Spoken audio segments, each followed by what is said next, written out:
Et bonjour à tous, aujourd'hui on se retrouve pour une petite review d'une des grosses sorties jeux vidéo de l'année, en tout cas d'une des plus grosses de la fin d'année, c'est-à-dire God of War Ragnarok.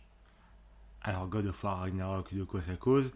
C'est la suite du God of War sorti en 2018, un semi-soft reboot mais qui est quand même la suite de la trilogie originale sur PS2 et un peu sur PS3, où on retrouve du coup Kratos et son fils Atreus qui sont un peu pris dans le Fimbulwinter, l'hiver du coup qui précède le Ragnarok, et qui se retrouvent confrontés à Odin et Thor pour lutter autour du Ragnarok. Je n'en dirai pas plus, ne vous inquiétez pas, mais parlons du coup un petit peu du jeu. Alors comme je disais, c'est la suite du God of War de 2018, donc qui reprend un peu, enfin même complètement tous ses codes. C'est-à-dire, on est sur un long plan séquence qui fait tout le jeu, à peu près. Il y a des petites tricheries, ne nous mentons pas. Donc on retrouve vraiment pareil, tout ce qui est système de combat, l'ADA, tout. C'est vraiment, certains l'appellent un peu God of War 1.5, ce qui, dans les faits, n'est pas vraiment faux, mais que je trouve un peu hypocrite parce que c'est ce qu'on attendait du jeu. On attendait la suite de l'histoire dans dans, dans son package comme 2018. C'est assez légitime. Donc voilà, il n'y a pas de. Pour moi, il n'y a pas de tromperie sur la marchandise, hein, clairement. En dehors de ça, donc, comme je disais, c'est le plan séquence. Et c'est un peu c'est, comme j'ai dit, pareil, c'est le level design aussi de 2018. Ce que je lui reprochais déjà à l'époque, c'est-à-dire que c'est vraiment tu avances, tu as un puzzle claqué au sol, ensuite tu vas affronter des monstres, ensuite tu vas trouver un petit coffre, tu avances, petit puzzle, des monstres, petit puzzle, des monstres, un boss.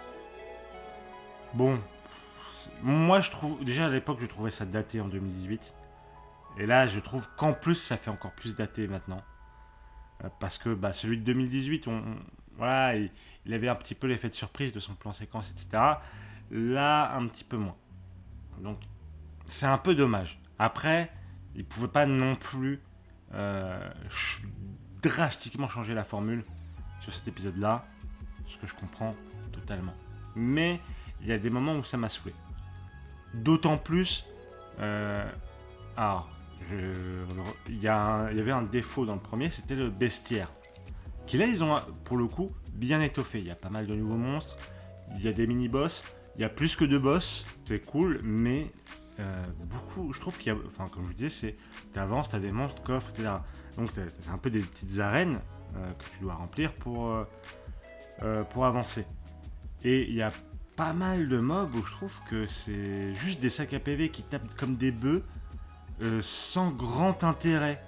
Vraiment, il y avait des fights, je les trouvais très inintéressants.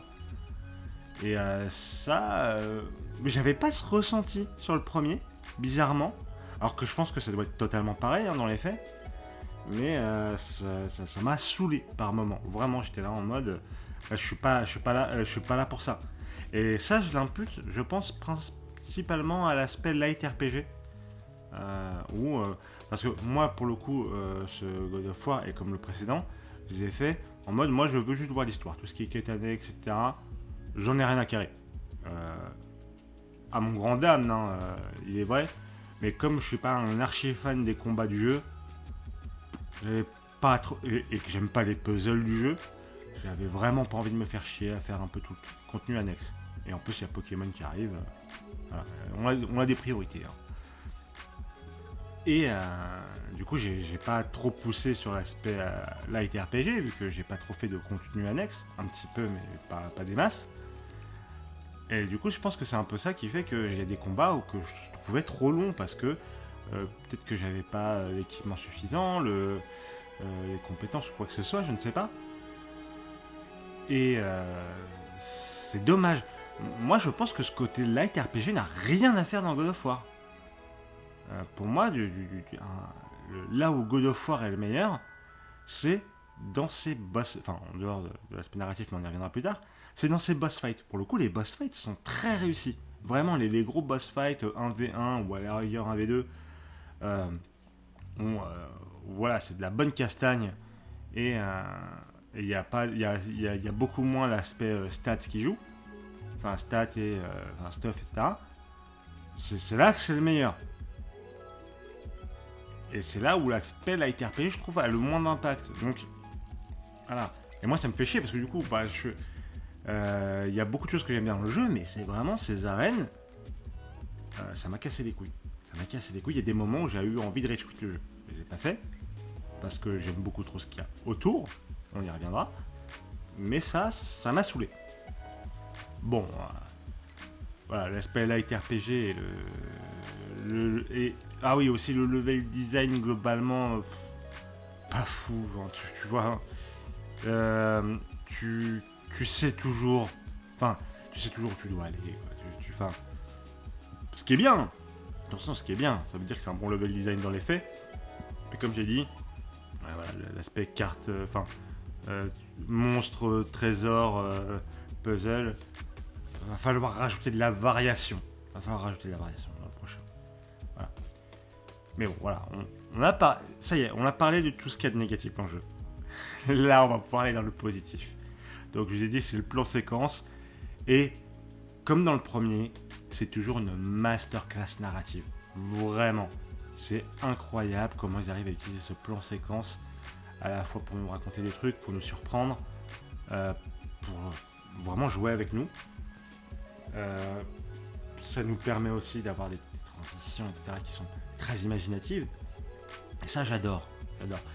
Et ce niveau immersion, c'est assez incroyable ce que ça provoque, cet unique plan séquence dans un jeu vidéo. Vraiment, c'est toujours une dinguerie. C'est toujours une dinguerie cette idée. Donc bravo, c'est cool. Même si j'imagine que c'est ça qui aide pas forcément à modifier le level design, parce qu'il y a beaucoup de choses que tu peux pas te permettre avec un plan séquence unique. Donc ouais. Et c'est aussi une masterclass. J'ai adoré suivre l'histoire de Ragnarok. Bon, il y a 2-3 passages, pas forcément ceux auxquels vous penserez, qui sont un peu chiants. On va quand même pas se mentir, il y a des passages un peu chiants, où on aurait pu peut-être un petit peu les cuts, les compresser pour le rythme. Et je répète, c'est pas forcément les passages auxquels vous pensez. Mais ça, c'est un défaut qu'il y avait déjà dans le premier God of War. Vu que tu es sur un unique plan de séquence, c'est des trucs qui sont forcément rallongés, je pense, pour que ça paraisse narrativement mérité en termes de relations de personnages, entre autres. Donc, je peux comprendre, mais je pense qu'il y avait quand même peut-être moyen d'améliorer un petit peu ça niveau rythme, je pense. Mais voilà, l'histoire a été très prenante à suivre. Les personnages sont incroyables. Vraiment gros. Enfin, Kratos, comme d'habitude. Moi, je préfère le Kratos de 2018 que le Kratos de la trilogie d'avant. Mais qui vraiment est touchant dans sa relation avec Atreus. Vraiment, toujours. C'est une relation toujours qui est magnifiquement bien gérée. Dans laquelle je pense certains d'entre nous se retrouveront dans certaines dynamiques par rapport à nos parents, ou peut-être certains d'entre vous, vos enfants. C'est vraiment génial là-dessus. Le niveau personnage, j'ai aussi Freya qui est incroyable. Odin, gros kiff sur Odin pour le coup. Surtout sa VO. Vraiment, j'ai trouvé l'acteur incroyable. Gros banger.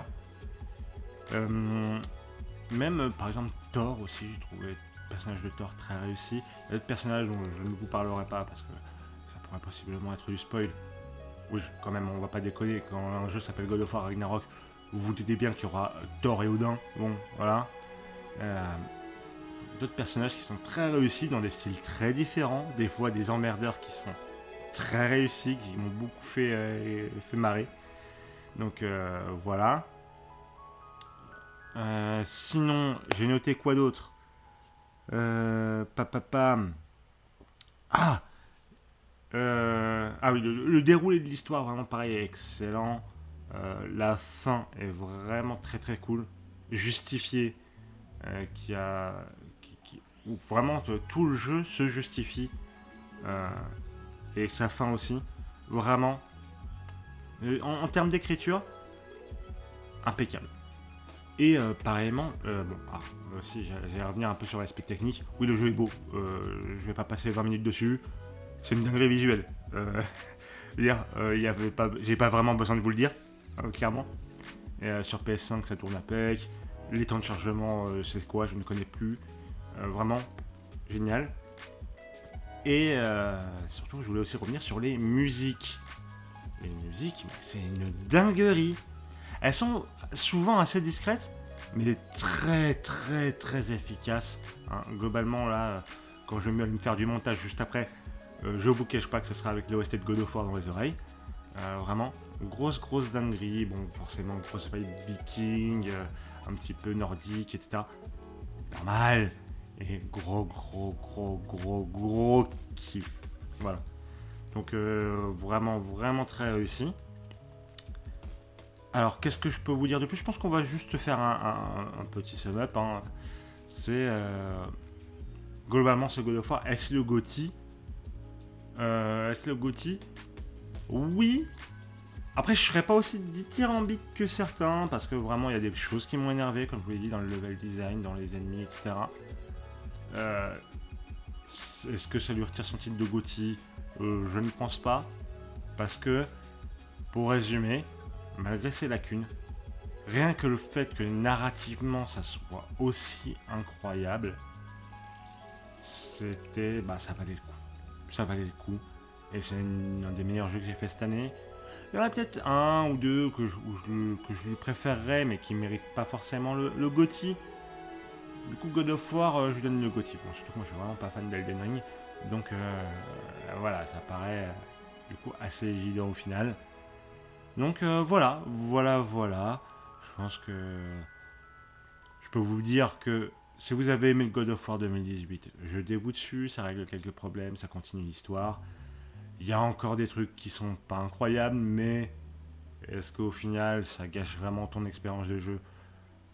Peut-être un petit peu, mais pas de fou, hein, vraiment tellement c'est narrativement incroyable.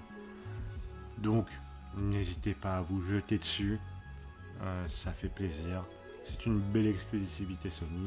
Et j'attends de ouf la suite des aventures du Santa Monica Studio sur ce qu'ils vont nous proposer pour l'avenir. Voilà. En tout cas, on se retrouve bientôt pour une nouvelle vidéo. Des bisous, à la prochaine.